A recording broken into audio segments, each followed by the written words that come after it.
नमस्कार बंधुरा आमी मनिका आपनादेर सबाइके स्वागत जानाच्छि आमार चैनल जाबोते। आशा करी सबाई खूब भालो आछेन।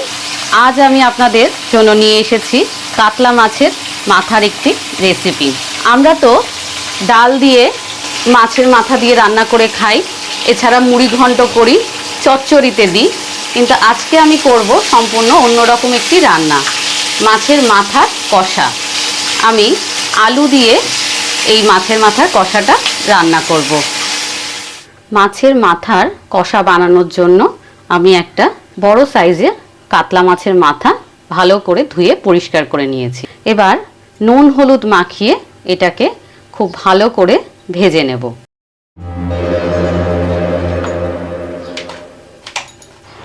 কড়ার মধ্যে আমি 2 টেবিল চামচ সরষের তেল গরম করে নিচ্ছি। তেল গরম হয়ে গেছে। তেলের মধ্যে মিডিয়াম সাইজের দুটো আলু ডুমো ডুমো করে কেটে নিয়েছি, সেটা ভালো করে ভেজে নেব।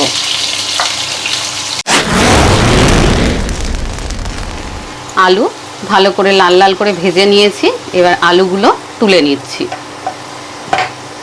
এবার এই তেলের মধ্যেই আমি মাছের মাথাগুলোকে ভালো করে ভেজে নেব।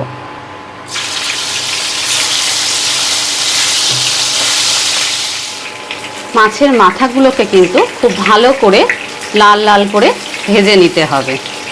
মাছের মাথাগুলো ভাজা হয়ে গেছে। এবার আমি এক এক করে তুলে নেব।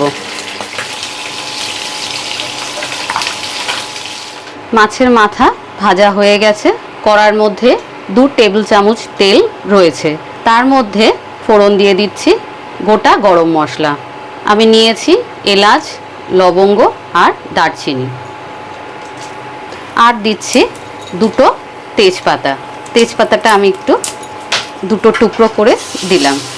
ফোড়নটা হালকা ভাজা হলে এর মধ্যে আমি মিশিয়ে দেব 2 চামচ পেঁয়াজ বাটা। আপনারা চাইলে পেঁয়াজ কুচি দিয়েও করতে পারেন, তবে আমি এখানে পেঁয়াজ বাটা দিচ্ছি। পেঁয়াজ বাটা দিলে ঝোলের থিকনেসটা বা ঘনত্বটা খুব ভালো হয়। পেঁয়াজ বাটাটা 5 মিনিট ভেজে নেব, পেঁয়াজের কাঁচা গন্ধ যাওয়া পর্যন্ত। পেঁয়াজ ভাজা হয়ে গেছে। এর মধ্যে আমি মিশিয়ে দিচ্ছি 1 চামচ রসুন বাটা। রসুন বাটা মিশিয়ে খুব ভালো করে 5 মিনিট ভেজে নেব। যতক্ষণ না রসুনের কাঁচা গন্ধটা যাচ্ছে ততক্ষণ একটু মিডিয়াম টু লো ফ্লেমে ভেজে নেব ভালো করে। রসুনের কাঁচা গন্ধ চলে গেছে। এর মধ্যে একে একে আমি মিশিয়ে দিচ্ছি কিছু মশলা। দিচ্ছি 1 চামচ আদা বাটা, 1 চামচ হলুদ গুঁড়ো, 1 চামচ লঙ্কা গুঁড়ো।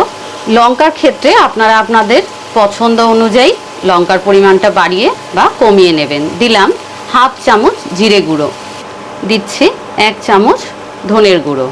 এবার এর মধ্যে সামান্য একটু জল মিশিয়ে নিয়ে মশলাটা ভালো করে কষিয়ে নেব। জল এই জন্য দিলাম গুঁড়ো মশলা যাতে পুড়ে না যায়। মশলা ভালো করে কষিয়ে নিয়েছি। এর মধ্যে আমি মিশিয়ে দিচ্ছি একটা বড় সাইজের টমেটো কুচি আর 3টে চেরা কাঁচা লঙ্কা। এর মধ্যে মিশিয়ে দিচ্ছি পরিমাণ মতো লবণ। আমি দিচ্ছি 1 চামচ আর 1/2 চামচেরও একটু কম লবণ দিয়ে তেল ছাড়া পর্যন্ত আবার মশলাটাকে কষাবো। এখন আমি ফ্লেমটা রেখেছি মিডিয়াম টু লো। বেশি হাই ফ্লেমে করলে মশলা পুড়ে যাওয়ার ভয় থাকে। মশলা খুব ভালো করে কষানো হয়ে গেছে। মশলা থেকে এখন তেল ছাড়ছে। আমি এর মধ্যে এবার মিশিয়ে দেব আগে থেকে ভেজে রাখা আলুগুলো, দিয়ে আরও 3 থেকে 5 মিনিট এটা কষিয়ে নেব। কষানো মশলার মধ্যে আলু দিয়ে আরও 5 মিনিট আমি কষিয়ে নিয়েছি। এবার এর মধ্যে আমি দিয়ে দেব 3 কাপ পরিমাণ জল। জলটা একটু বেশি দিচ্ছি কারণ আলুটা সেদ্ধ হবে আর মাছের মাথাটাও যাতে খুব ভালোভাবে সেদ্ধ হয়ে যায়। এবার এর মধ্যে আমি মিশিয়ে দিচ্ছি আগে থেকে ভেজে রাখা মাছের মাথাগুলো।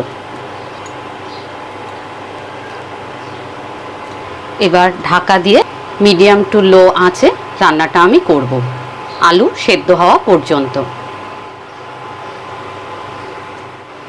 10 মিনিট পর আমি ঢাকনাটি খুলছি, দেখে নেব আমাদের তরকারির আলু সেদ্ধ হয়েছে কিনা। আলু ভালোভাবে সেদ্ধ হয়ে গেছে। মাছের মাথাগুলোকে একটু উল্টে পাল্টে দেব যাতে সব দিকেই ঝোলটা ঢোকে আর ভালোভাবে সেদ্ধ হয়।